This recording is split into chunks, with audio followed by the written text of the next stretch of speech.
මං හිතු කියලා කුටි කනවාස අයියලව ඉනස්සන්න.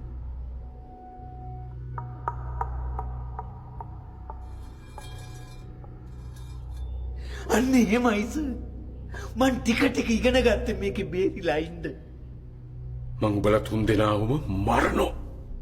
සර්ලට අපිව මරන්න බෑස. මොකද බැරියකෝ මරන්න බැරි. චොක්‍රවුනෝ.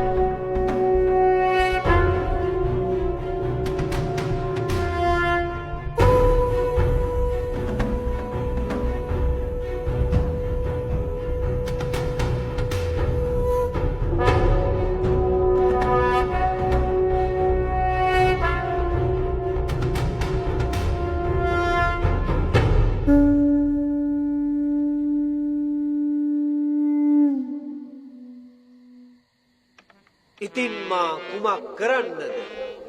මාගේ දෙපා අවසඟයි. මා දැන් මහලු සතුරන් මාලිගාවෙන් පිටත කඳ උරුලා සිටිනවා. එහෙත් රන් කඳක්සේ දිලෙනවා පුතුන්. කෙසේ සතුරන් ඉදිරියට යවන්නද? මාත්මාවක්. අයියා සතුරන් ඉදිරියට යවීමටද හදන්නේ පියාණනි? මහිමා ඒ ඔබේ පුතුමෙන්ම මේ රටේ අනාගත රජු කනවන්න ඔහුව. පුත් කුමරා පැමිණෙනවා, පුත් කුමරා පැමිණෙනවා.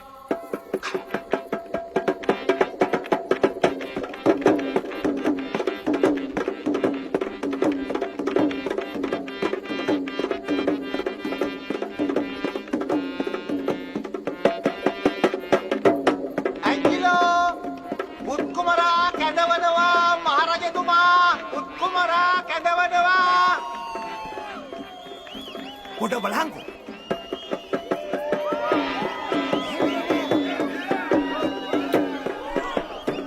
මාගේ පුතුරුවන් සතු වාන්තරාවකට ලක් වී